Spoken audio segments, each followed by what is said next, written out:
Welcome everyone to the latest Dalton Seminar Series. I've lost track of how many we're on now, but it's well into double figures. So today we are running a hybrid event. We have a packed auditorium with 4 people in it, which is formal I'm used to. And we have 4 panelists, 6 people, steady on. We've got 6 people and probably no doubt a room full of virtual attendees. So we've got a couple of minutes before we kick off just to get everybody in the room. So we're doing a hybrid event today. We've got Anna Denman is running the tech side of things, and she's extremely competent, so I'm sure there'll be no difficulty at all with that. We've got a recording. We've already started recording. The recording's going to be available afterwards for anybody that feels need whatever reason to watch this back. I would just be aware that we're recording if you want to not appear on camera. We've only got an hour today, so I'd like to just start cracking on quite soon. What we've got today is a panel event. So deceptively, we have 4 people on the panel. So 2 people sat to my left, and we have 2 people joining us virtually over Zoom, Gregg Butter and Steve Scott. So the way we're going to work today, we're just going to have a quick chat with each panelist. It's rather informal. So maybe we'll go through, have a bit of a chat with each member of the panel, then we'll open up for a broader discussion. If you get any questions from the audience or from those in the Zoom room, we can pitch those to our panelists as well. If you want to ask a question in the room, in case you've forgotten how it works, keep your hand up. I will be able to see you. Anyone who's on Zoom, there should be a button on there to raise your virtual hand and hit me with a question. So I'll introduce the panelists. I think everybody's in now. So we have got 2 people from GHD today. So I'll give GHD a quick introduction. So GHD is an employee-owned professional services company, and they focus on a wide range of projects involving water, energy, urbanisation, etc. They've got over 10,000 employees across 5 continents. And their presence here today is because they don't just focus on engineering, but also how to ensure the interest of affected communities gets included as part of every discussion. And I should probably say that the topic of today's session is effective community engagement. As people in the Dalton industry, as the nuclear industry should be aware that if you want to build a nuclear power station to someone's garden, there might be some objections. So we're going to be focusing on that today. So we've got 2 members from GHD today. We've got Steve Scott, who's joining us virtually. Steve, can you hear us? Give us a wave if you can hear us. I can, yes. Hear him as well, lovely. So Steve Scott leads GHD's advisory team in the UK, and he spearheads their Future Communities initiative. To my left, in a yellow top, is Ghalia Albarazi. Super. She's a senior advisor with extensive experience in project management and major water projects. To her left is Professor Jeremy Rayner. He's a former director of the Johnson Shoyama Graduate School of Public Policy at the University of Saskatchewan. So he's travelled in specially just today, just for this meeting. That's a lie. He's in Manchester for a couple of weeks. He's a leading figure in nuclear policy research internationally, and his work focuses on theories of the policy process, particularly policy learning and policy change, as well as policy analysis, governance and resource, energy and environmental policy. He recently joined us here at the Dalton Nuclear Institute in Manchester for 4 months early this year for a project involving a comparison of how Canada and the UK are managing the policy supporting development and deployment of small modular reactors. So welcome to you both. Finally, Gregg Butter, who's also joining us virtually. Most of you should be aware of Gregg Butter. He's been present for several of these seminar events, and he's currently the head of strategy here at Dalton. So he's the head of strategy at Dalton Nuclear Institute. He's also a member of NIRAB, the Nuclear Innovation Research and Advisory Board. And anyone who's keeping up to date with recent Dalton position papers that have been coming out for the last couple of years will recognise his name as he's a prolific author of these papers that have been coming out. He's originally trained as a metallurgist, and he's previously been a member of Quorum, and he's held management and director roles in the fuel cycle R&D and operations. His most relevant experience to today's topic is his experience with the BNFL and National Stakeholder Dialogue, which is what I'm hoping he's going to be talking about later today. So that's our 4 panelists. It's 5 past, so let's jump in. Steve, if I can start with you, please. Perhaps the best place to start would be GHD. Maybe a summary of GHD, who you are, what you do, and why is it relevant to effective community engagement, please? Okay, thank you very much. Well, it's a pleasure to be here virtually. I was intending to come up on the train, but obviously situation conspired against me. GHD, well, you kind of introduced the kind of the broad overview of GHD in terms of our size and kind of some of the sectors we cover. I think probably the build on that is that as a company, we get involved in pretty much all stages of infrastructure and project lifecycle. So we work with a number of clients around origination of ideas and solutions. They come to us with particular issue, particular problem, and we kind of work together to come up with innovative and unique solutions for them. We take projects through strategy, feasibility, investment case. So very much that front end of shaping projects, again across all infrastructure development sectors. But then continue through implementation and also the operations. So a lot of our work is looking at sort of infrastructure and assets and businesses and how they can optimize their operation, because once an asset's been built, looking for a return of investment on it, how you manage it, how you maintain it, etc., is very, very important. As a company, we're very much sort of driven by a phrase which is sort of the power of commitment. As an employee-owned company, we feel very strongly that we make a commitment to each other as colleagues, a commitment to the business, to really do our best. And we take that externally to clients. So, on every project that we do, we aim to, provide a clear commitment on that project in terms of what we're going to achieve and help our clients through their issues and their problems. So really our kind of mantra, if you like, is making a commitment really to, I guess, make energy, water, urbanization sustainable for generations to come. And within that statement, I think it kind of implies pretty directly that so much of what we do influences and touches communities of all shapes and sizes. And by community, we take on board stakeholders, we take on board the people that live and work around close to a project or affected by a project. So we take community as a very, very broad term. And I guess we also see that interface between project and community of whatever scale is a key risk to that project and its successful implementation. And you can see with some of the major projects here in the UK, like Crossrail, there's huge impacts in terms of timescale, cost, and reputation. And I think that interface with community stakeholder, that whole engagement piece, is often at the heart of that. So we as a company, we sort of try to ensure and believe our clients need to ensure that the interest of communities is part of every decision making. Future Communities as a specific initiative is one of our 3 enterprise initiatives that is transforming the way we work and the way we interface and deliver for our clients. It's come in response to really that external environment that is now increasingly complex. Challenges we're facing are very, very sophisticated. So, integrated solutions involving communities in that are, is now more critical than ever in our view. And we believe that, communities are at their best when they're connected, resilient, inspired, and productive. So we kind of work across those themes, if you like, with our clients to make sure that when we're involved in projects and thinking about the impact of projects in a particular area that's taken care of. I think probably good to put a couple of practical examples on the table, if you like. So that the sort of engagement and that interface with communities and the way the two have to come together, I think, can really be shown at a number of different levels. So a lot of the work we're doing at the moment is really focused around trying to understand communities much more from a behavioral point of view, from a dynamic point of view. I think historically we've done a lot in respect of using quite static data sets.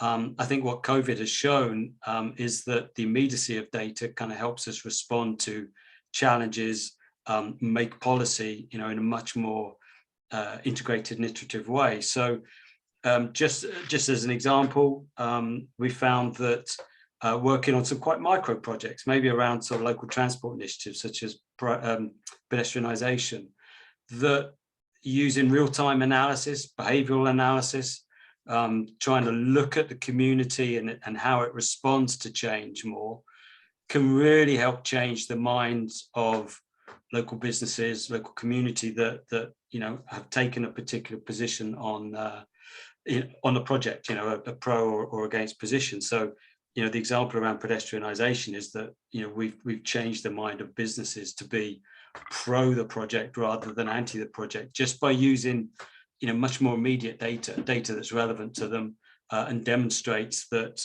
the impact they thought was happening is not actually transpiring. So that's just a small example, I think, of how we are really placing community and people at the heart of what we do in right across our projects, really. Thank you, Steve.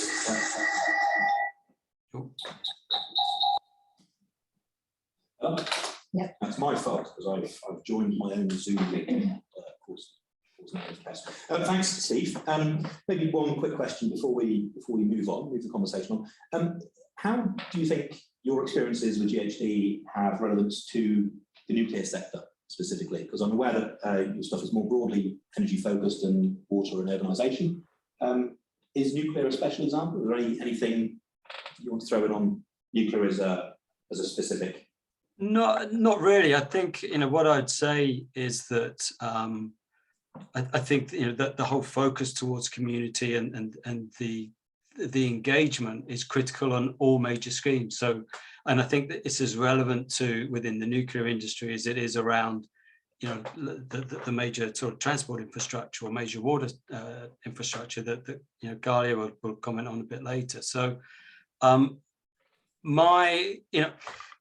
I think what's really interesting about the nuclear industry, and there is a strong synergy with a number of the other places and other sectors that we work as well, and that is that the subject generates quite extreme reaction, if you like, and I don't think we've necessarily ever got to the bottom of why people take a particular side. But I think what is very clear at the moment, and we've probably seen it over the last sort of 5-6 years, is that I think that landscape of interface when you are developing a major project that is going to impact a community, that interface, I think, is fundamentally changing. Opposition and support, either way can appear from nowhere. There's an immediacy to reaction these days. Groundswells of opinion can mobilize really, really quickly and derail timescales, costs on projects, etc. Social media, I think, is clearly changing the rules, and I'm not convinced that as a broad sector, so infrastructure sector, and I'll be interested in the conversation today specifically around nuclear. I'm not sure if the response to that from the sectors has really caught up. And again, an example around the low traffic neighbourhoods that have been implemented through COVID. A lot of the sort of feedback and information I've seen around that recently has been that opposition to those schemes, which are a fairly small, well, they're very small schemes, very low cost schemes, potentially with a big impact. The opposition to that has really galvanized very, very quickly.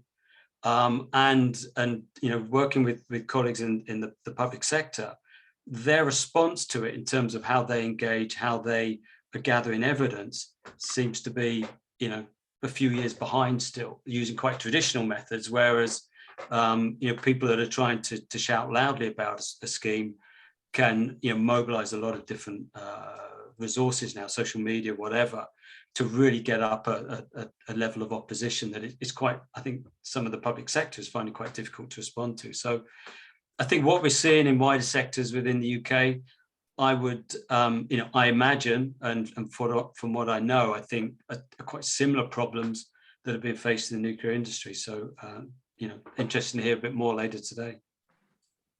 Super. Thanks, Steve. I think Gregg Butter specifically might have a few things to say on the questions you've asked. So it'll be interesting to see how that conversation develops. I was originally going to go to Jeremy next, but I think it might be best to go via Ghalia first, mainly because we've been teed up quite well by Steve, and I'm aware that you've had some specific projects that you can give us examples of. So maybe, Ghalia, if you could give us some examples of some of the projects you've been involved with, and give us a bit more of an insight. Sure. I think before I give examples of particular projects, I'm going to flip the question a little bit. And I think that we often look at community engagement through projects. And I think that we often assume that no one has heard about this project, or we're going to start on a blank slate. And in reality, most of us have had experience. And it can be passive experience. You could be walking on the street and you can see in the UK on the lamppost, you have like planning permission applications. You already know that there's something going on.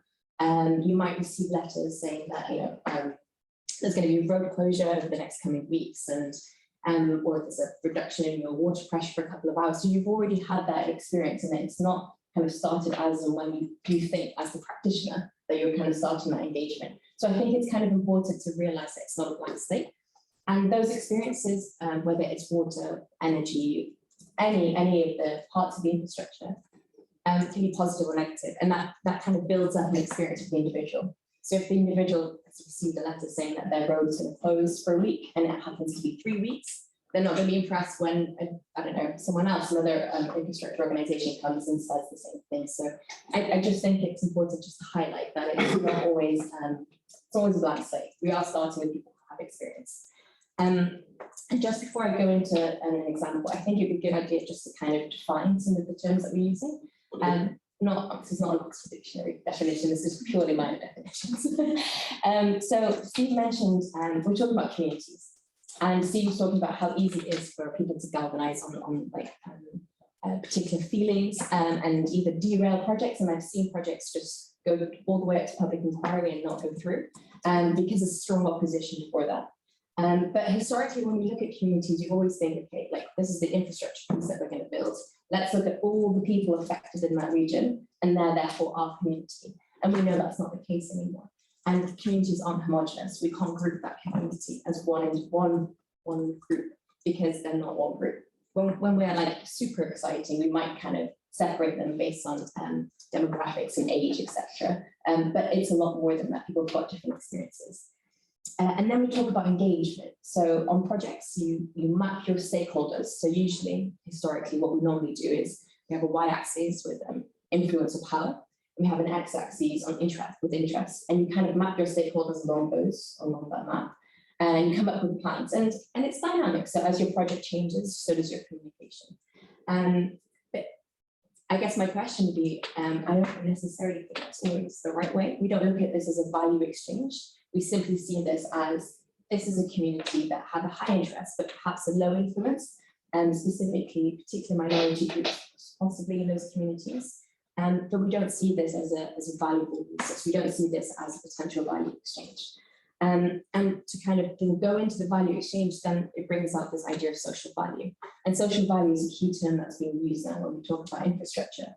And when we've thought about social value before, it was more like an implicit thing that, okay, I'm going to build a reservoir, so you're going to get drinking water.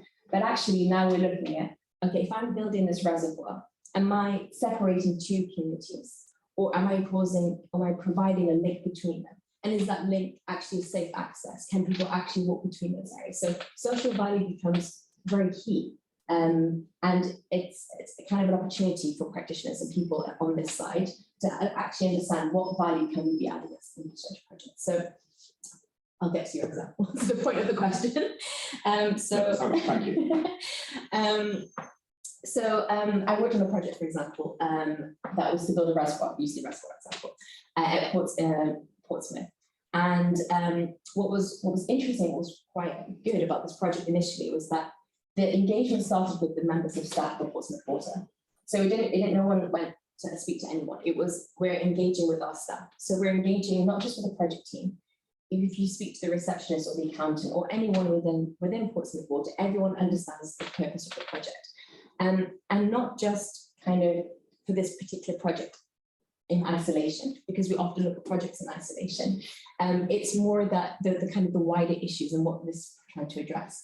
And that kind of fed through in the psyche and the dynamics on which we engaged with. So we went to schools, and it wasn't like, hey, this is a reservoir we're trying to build, and this is how you build a reservoir, etc. It's more, hey, you know what, the UK, the way in which the projections are going at the moment, it looks like there's going to be deficit in some parts of the UK. What can you as an individual do to help with this? And you can start talking depending on your audience, like when you brush your teeth, switch your tap off, do you need a bath every day? Looking at like kind of more demand management stuff. And then it'd be like, oh, you know what, that's great, you're doing that. And this is what we're trying to do as well. And this, we have a surplus of water, we need to put that water somewhere. This is the reservoir. And you start engaging with it from a more holistic perspective and not just looking at things from a particular project perspective.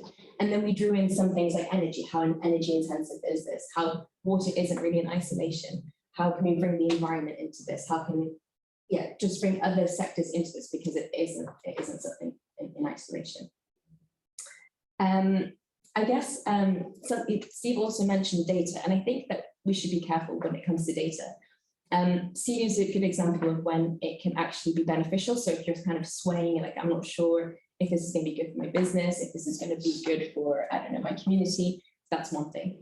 But if you collect your data and all the hydraulic modeling and all, everything comes together, your cost benefit analysis shows that this is the best option. And I come to you and say this, look at what data I have. And the person looks back at you and says, but there's going to be a construction site outside my house. Like, I don't care what your numbers show. It's a difficult thing to kind of discuss and negotiate. So I think it's also important to understand that they are humans, and the data can be really beneficial, and it has its place, no doubt. But we also are dealing with humans, and it's not a computer, it's not import process, like output kind of like approach. And I also use data from the kind of practitioner's perspective too, because we discuss with communities that this is the best option to come up with. Like, all our data and all our modeling and everything, all our cost benefit analysis indicates this. And that makes sense because we define the parameters to start with. Like we said, like, these are things that we're going to talk through, and these are things that make sense. And I think that we need to be a bit more humble in that. I think that we need to understand that that isn't necessarily what everyone else is looking at. If, as a local resident, that might not be the thing that is most concerning for you. And that needs to be part of our process. So we can do what we can with the knowledge and data that we have today.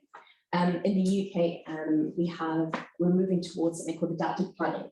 So we understand that our data today is limited. We can't say precisely what 25-year weather forecast is. We can come up with scenarios, but we can put places in the meantime and say, you know, in 3 years' time, we're going to reassess this particular point, and then we can change the way in which we approach infrastructure accordingly after that. So yeah, I think data is really important. It's really useful, but on both sides, I think we need to know its place. And I think we need to be a bit more humble as practitioners.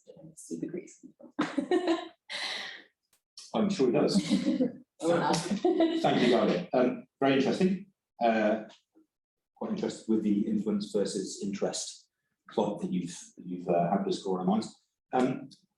Another thing you mentioned, which I thought was really interesting, is the communities. And one of the things that may well come up later in the conversation is that scales of different communities. Communities, not one amorphous group. The reservoir issue that you mentioned, you might have water that's feeding a community of many thousands of people. Yeah. However, the people who live either side of the reservoir will have different expectations on what's required of the reservoir, and that's something that's related to the nuclear industry. Those who follow the GDF process might be aware that the GDF was accepted at a much more local level, when after a more broader community, the whole thing was derailed and had to start from scratch. So it's a complicated area. I'll move on to Jeremy. Before I do, if anyone's got any questions, please add them to the chat function. I think that's all we want, isn't it? Just throw your questions into the chat function. I'm not sure how you do that. I'm a technical Luddite, so I'm sure you'll be able to figure out how to do it. Again, if any questions, we'll take some questions at the end. Let's move on to Jeremy then. So Jeremy is not with GHD. Jeremy, you've done some work into the drawbacks with proponent-led assessment, I understand, consultation. Perhaps you can give us a summary of that work, because I think that might be very relevant to the discussion today. Over to you. Thank you. Yeah, and first of all of my professional career has taken place in Canada. So the examples I'm going to use are Canadian examples. But from the very beginning, when I first started my interest in natural resource policy, I became aware that there were very serious issues at community level about resource proposals, which people were struggling to deal with. So to begin with, I was interested in forests, later in fish farming, later in energy infrastructure projects like transmission lines and pipelines, and finally now in SMRs. The interesting thing about SMRs, of course, is unlike these other things, we don't have any concrete proposals yet to actually build one. We haven't had any community engagement. So the question for me really is, what can we learn from these other areas about how to do this better? Now, you have the same thing in the UK as we have in Canada. In many cases, when a project is being proposed that has a particular spatial dimension, it is the commercial proponent of that project whose job it is to do the engagement. It's not the government, it's not the local community itself, but what I mean by proponent-led community engagement is this idea that there's a statutory or a policy hurdle that they have to get over. They have to show that they have engaged with the community. The advantage of this is it's the proponent who is going to benefit, or at least thinks they're going to benefit if this proposal goes ahead. And they don't get to hide behind anybody else in terms of going out there and saying, we want to do this because it's going to make money for us. But we also need to know what you hear about it and what we can do perhaps to share the benefits with you. There are two big disadvantages, though, of I think we've learned of proponent-led community engagement. And the first is it does allow the state to hide behind the proponent. The reason why we are cutting down forests or putting in fish farms or driving a pipeline through this community is because the government, perhaps even only the government of the day, thinks that there are going to be public policy benefits from this, and that's why they are broadly supportive of applications of this kind.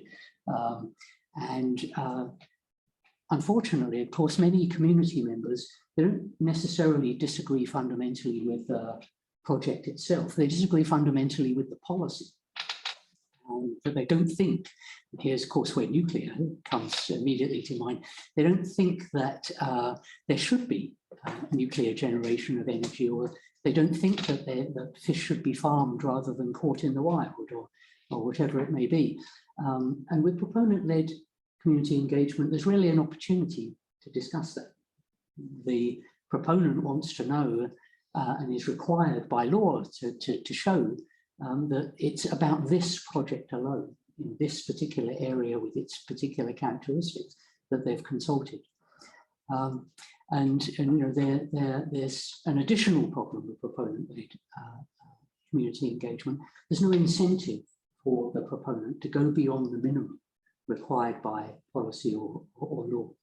And as academics, we often have rather grand ideas about how engagement should be conducted. It should be dialogical, it should be a two-way process, it shouldn't be just information and so forth.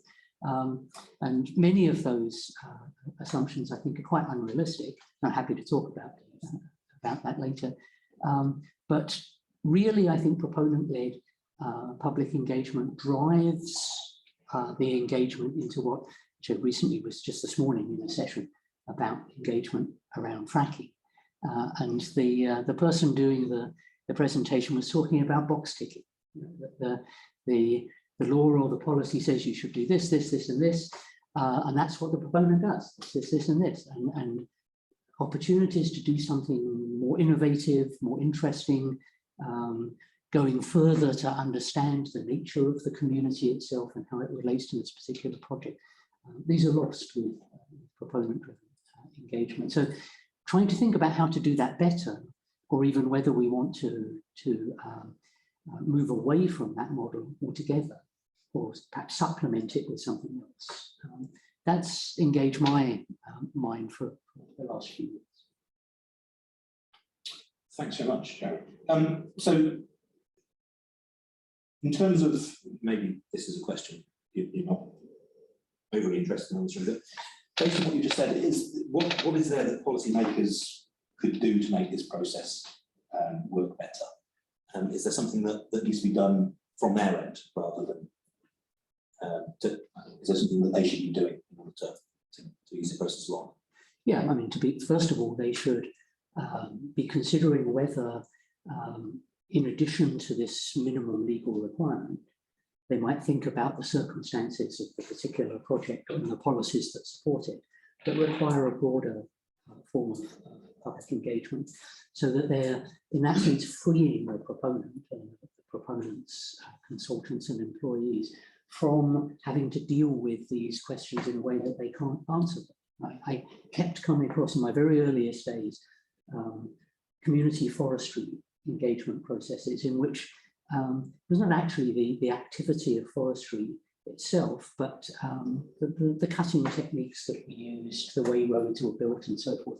But the proponent continually had to fall back on the answer, but this is how we're required to do it. There's nothing we can do about this.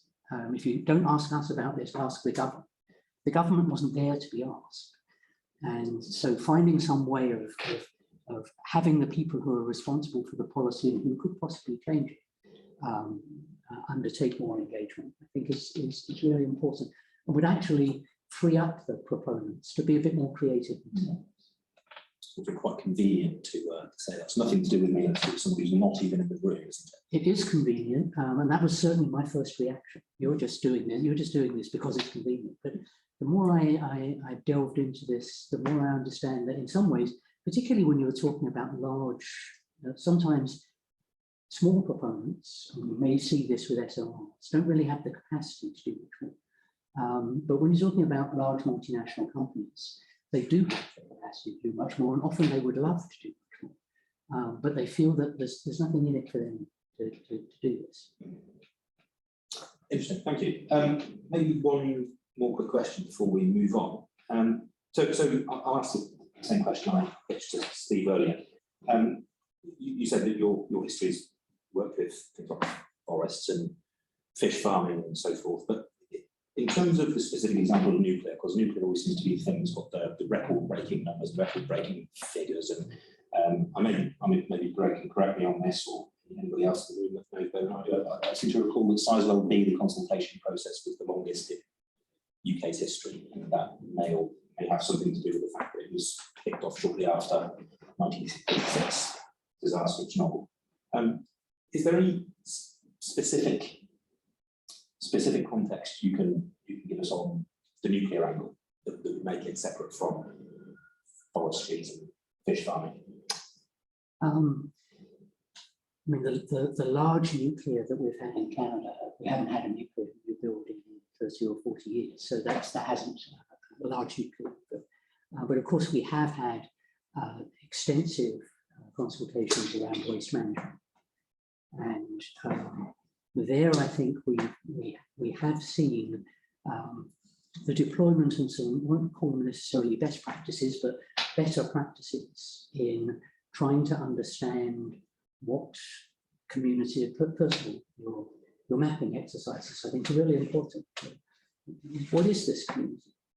In many cases in Canada, it's relatively easy to describe the community spatially, especially with waste management, because they're looking to do this in the middle of nowhere. And so consequently, you've got a community that's surrounded by bush for a long way. So that aspect, but the aspect in terms of how is the community itself divided, or if it's divided, what lines is it divided along? Are there any ways in which you bridge that divide, rather than, as is in so many cases, your consultation actually making the divide worse? In Canada, of course, we have significant concerns about the protection and engagement of Indigenous peoples, and finding ways of treating Indigenous communities as they would wish to be treated, which is not as just another stakeholder, but as an order of government in their own right, representing a distinct culture and language. That adds a new complexity, and I think we've seen that with our recent waste management consultations, but it's involved very, very intensive local consultation, getting right away from providing information, having hotlines, putting notices up, this kind of stuff. It has involved actually getting out into the ground and talking to people. It's been almost intolerably expensive.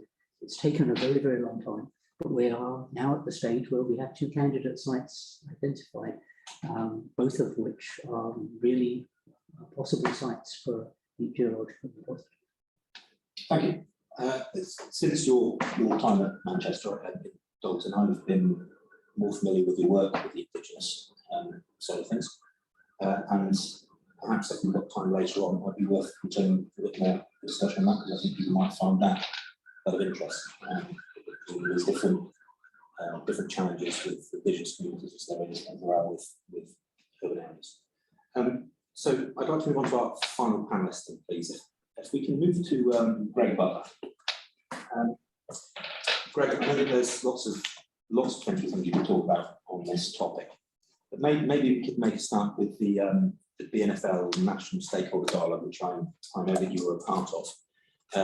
As I understand, I think Greg's got a couple of slides. Are you able to share Greg's slides? Yeah.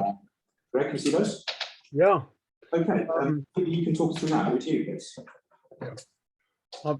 I've taken a very sort of individual, personal view on this, because that's how I've ended up where I am. You know, this wasn't a theory. This was an experience. And start with my basic experience. And I think the whole thing that runs right through it is people. You don't do anything on your own. It's all got to be delivered through people. Try running a lab if you and the technicians really don't get on, if they think you're an arsehole. Try a uranium casting machining plant that's producing 2,500 tons a week on shifts and days. 100 of Blackpool's finest man this plant. You know, try and pull wool, ho ho. Enrichment, the most amazing thing to me was there was a classified plant, and it made things for weapons, and it was kept secret through 20 years of operation, decommissioned, and then it was announced. And everyone that worked on it and everyone on the site knew about it for well over 20 years, and it never leaked. That tells you something about culture. Springfield's fuel plant. Okay, off you go, Greg. Get yourself up there. How many people have we got? 4,200. How many can we now afford? 2,500. At which point, as it says there, time for all sides of showing integrity and maturity. And by God, it was hard work, but we did. Sellafield, similar arithmetic on a bigger stage. Now, West Cumbrians know the business. They've got a realistic view of their influence, and they've never believed in fairies. So it's going to be an interesting time. Then, of course, having learned during this, the very worst thing you can do with a workforce is get caught bluffing or lying. You don't take. I won't talk about Cyprus at Sellafield. It's too tacky. You won't take much to convince you that one porky in Lancashire Evening Post will undo many a thought-cutting plot. So I think that's, if you like, my people experience in one slide. Next.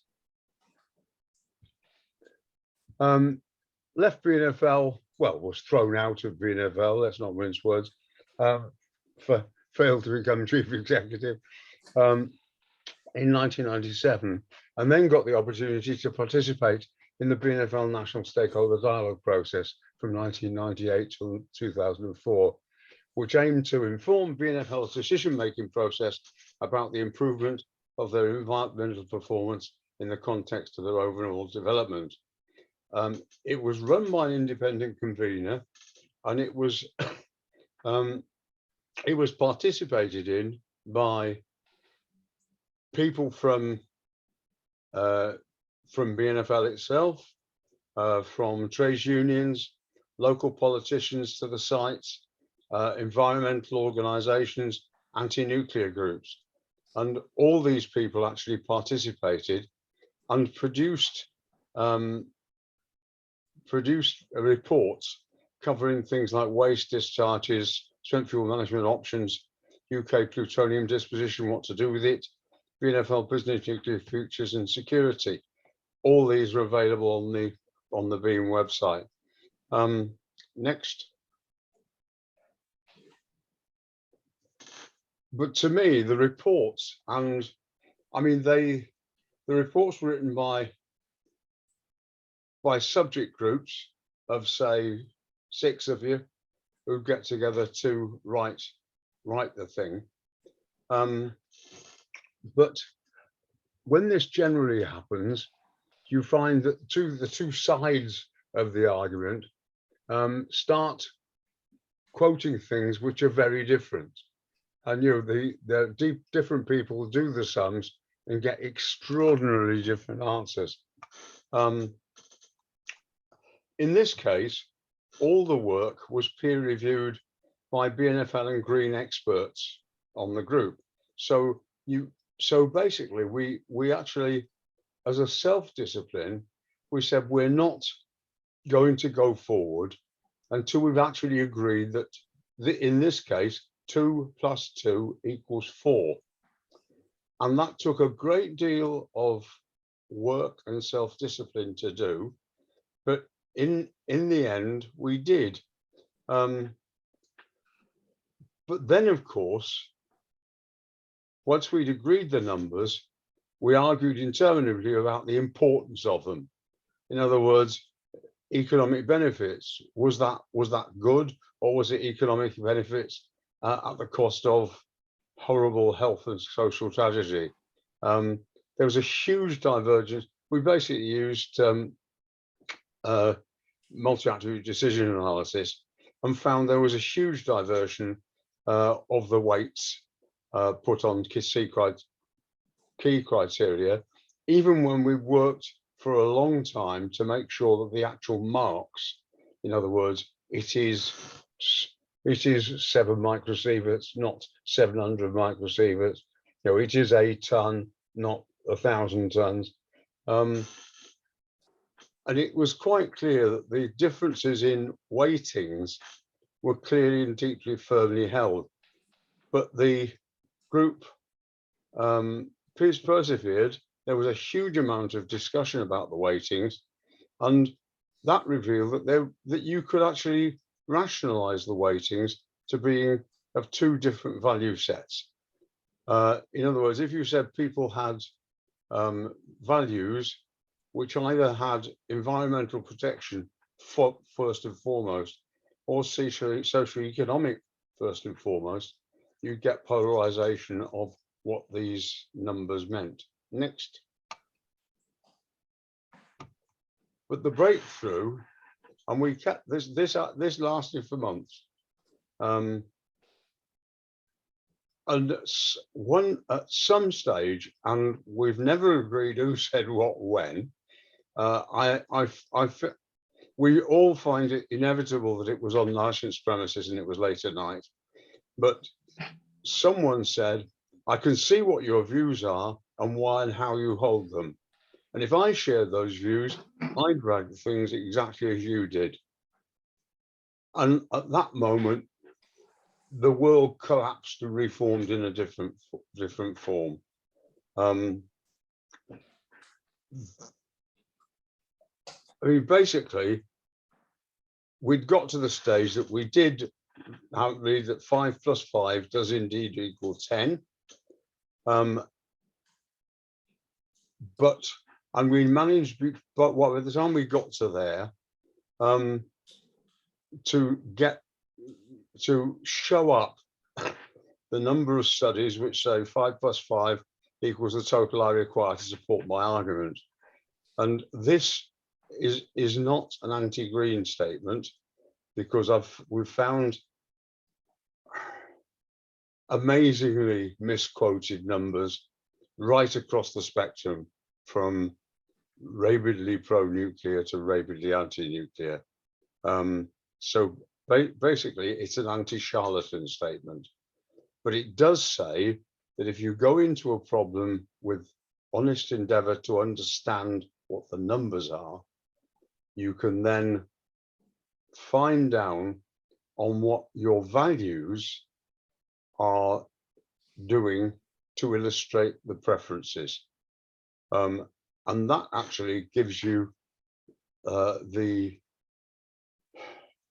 basis for having a real argument and being able to put down real arguments that people can follow, rather than just shouting "tis, tisn't," which is the alternative.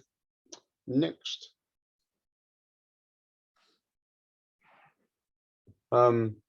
Which leads us to the need for a level playing field. I mean, that's certainly what Dalton is in the business of trying to do, because basically you can really, I mean, things like there was a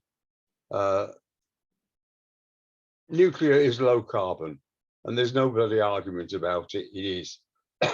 On the other hand, there was an Australian paper that said, no, nuclear is really quite high carbon.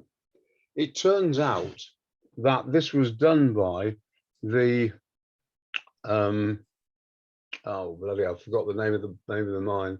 The mine in Queensland was taken, the whole of its CO2 emissions were taken as the uranium detriment, whereas the mine itself was only about 3% of its product was uranium.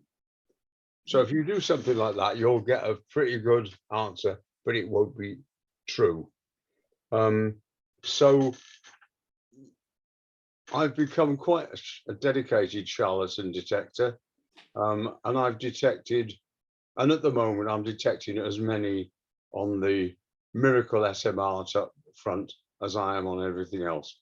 But the great thing, one of the great things for human nature, is that the agreeing to differ gave a huge improvement in socializing with chums, and though we may weigh our units differently, when we're in the pub, we know what a good pint of ale tastes like. And I think knowing people who have extremely different ways of looking at things to yourself, but you think are great blokes, really does help.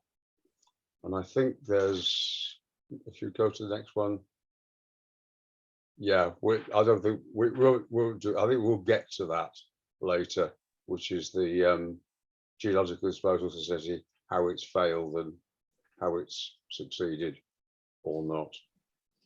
Thank you very much, Greg. Yeah, I was going to come to the GDF as a potential line of questioning on this, because I think that's very relevant. Time permitting, maybe we can revisit it. If we've got any questions, again, please drop them into the chat and I'll pitch them to the panelists. Again, you guys are here, give me a wave at any point. You mentioned the level playing field, and again, anybody who's been familiar with the Dalton position papers will see that the level playing field phrase runs right the way through much of the articles that come out, because that seems to be what ultimately we need to aspire for if we're going to solve the energy problems that we're faced with. It was also interesting to note that it's key to acknowledge that there's vast amounts of misinformation on both sides of an argument. There's just as much nonsense coming out from pro-nuclear activists as there is from the anti-side. So maybe a quick question on the NFL stakeholder dialogue. A few years ago now, Greg, I mean, it sounds like it's very much still relevant today. Is there anything that would need to be updated with what's been done, or do you think it's very much ready to go as is in terms of its application to the challenges that face us with SMRs and AMRs further down the line? What do you think? Well, I think my current view is, I mean, you mentioned SMRs, and I'll say which ones we're talking about, because UK has got a different definition for SMRs. Rolls-Royce got a different, because Rolls-Royce is ones are bigger than the classic SMRs at 300 megawatt. Then you've got AMRs, etc., etc. So at the moment, there's if somebody starts talking AMRs or SMRs, it really does need and by this I mean. And I think the overall thing is that many of these, some of them, I mean, the ones that are, the SMRs that are small modular light water reactors, which are basically go back 60 years. This is how big they were when they started the climb towards 1.65 gigawatt. So here is one, and it's 250 megawatt. I think that's relatively easy to look at. Then the next thing, you all of a sudden you've got a molten salt reactor, and you've got to start asking questions like, okay, what does the fuel cycle look like? What do the materials look like? How long do the materials last? How are you going to dispose of the stuff?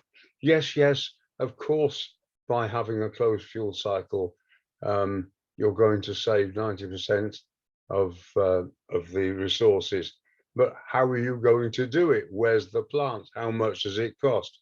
And I think wading into advanced reactors with a view to, if you like, unraveling what they know is really interesting. I mean, the most interesting thing for me was about 18 months ago, the French came over to talk about their fast reactor program, and it was absolutely realistic. It was, here's the program, this is what it'll need to do. It's going to cost a lot of money. It's going to take 6 years. And, you know, you could not argue with their assessment of the situation. And of course, what's happened in actuality is they've abandoned the program. But at least they didn't come over telling you everything was wonderful. Don't worry. You know, the Russians tried this out and it was fine. It might be sitting at the bottom of the Barents Sea in a dead submarine, but don't worry, it was fine.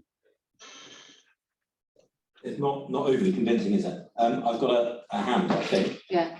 Apologies if this is a silly question because I missed the first part of the seminar. But I guess it's more for Steve and Ghalia. As outsiders from the nuclear community, and maybe from the discussions we've had today, is there something that you think we need to be focusing on in the nuclear community that you think maybe other industries are doing on that we aren't? Steve, do you want to take this first? And then I can jump in.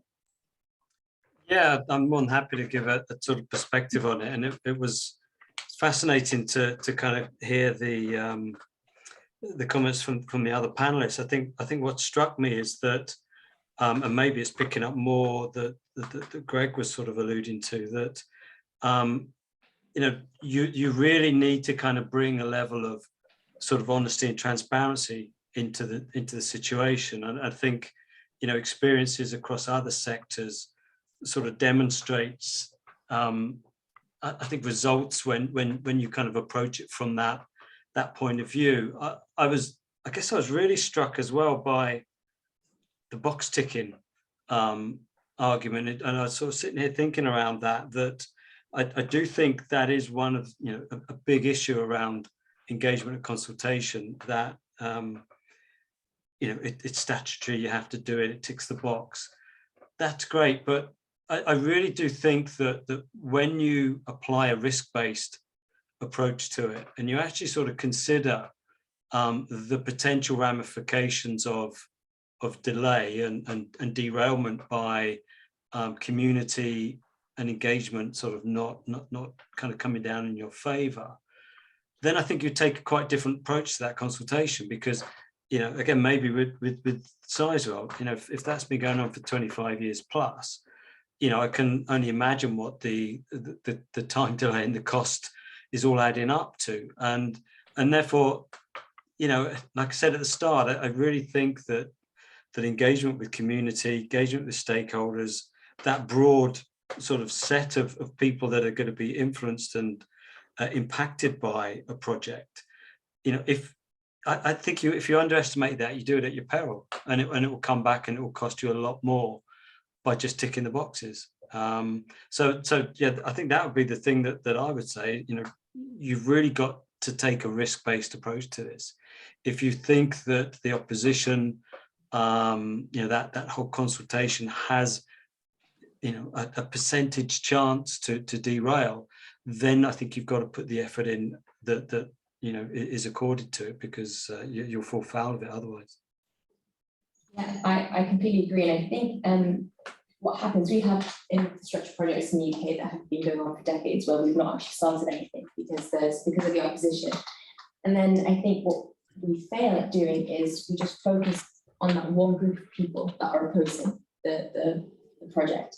And then we end up in a room speaking to the same people, and the same engineers who've been working on it for 20 years will sit in the room with the same opposition group, and it just doesn't move forward.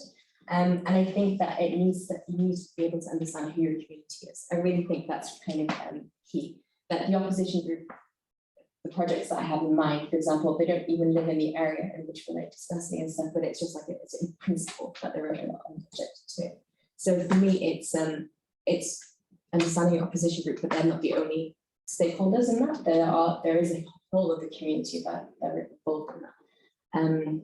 So yeah, I think I think what Steve says, but that's just something else.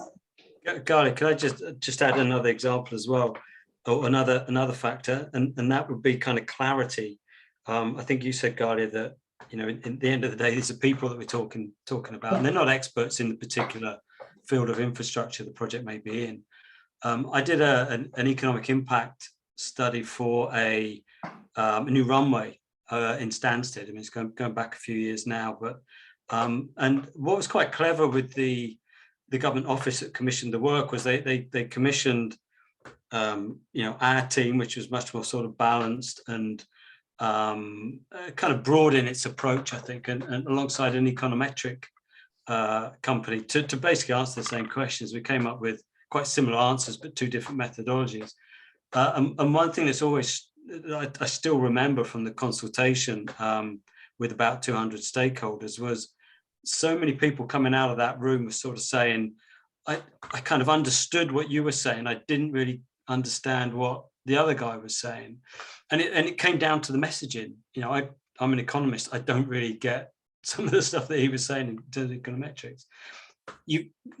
It's got to be demystified. You've got to be transparent. You've got to be, open about this, but it has to be demystified. Otherwise, you leave a lot of scope for misinterpretation and abuse of message, if you like. Thanks very much.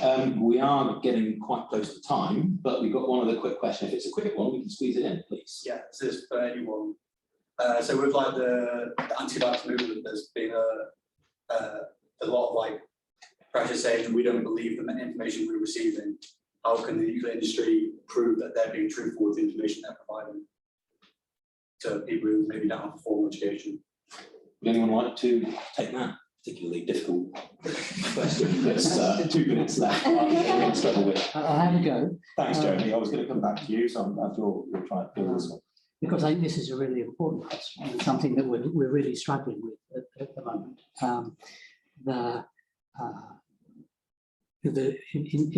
In many of these projects, it's not just about what is true and what is false, but there's an advantage to delay for one side and a disadvantage to the other. So anything that can actually cast doubt on the case for going ahead is eagerly seized upon. So Dalton has, as you say, embraced this idea of a level playing field. In other contexts, we often use the term the honest broker, and trying to find someone who is regarded as an honest broker in the community is really so important. So it's not just people coming from outside speaking the language of econometrics or whatever it is they speak. They're speaking the language that the community itself understands. When you mentioned I've done some research on Indigenous communities. I've not generally been to those communities. I have gifted graduate students of Indigenous background who can go and have an understanding immediately of what's happening, which would have probably taken me 10 years to work out. So it's that sense of trust that we're trying to build, and that's what's been lost at the moment with that anti-vax movement.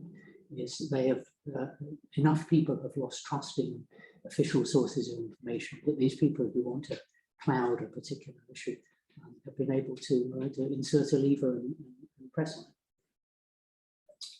Thanks for answering that so concisely, Jeremy. And that takes us to 2 o'clock.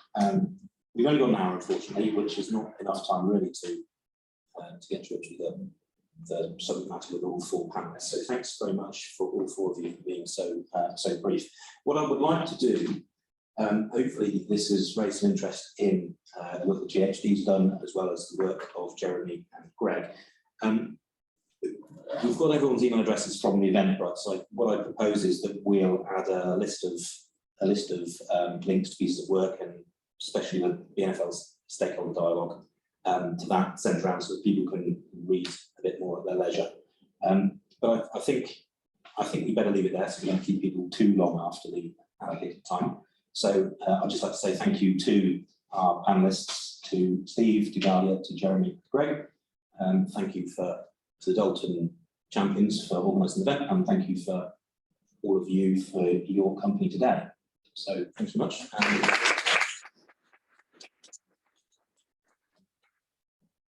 Pizza and drink.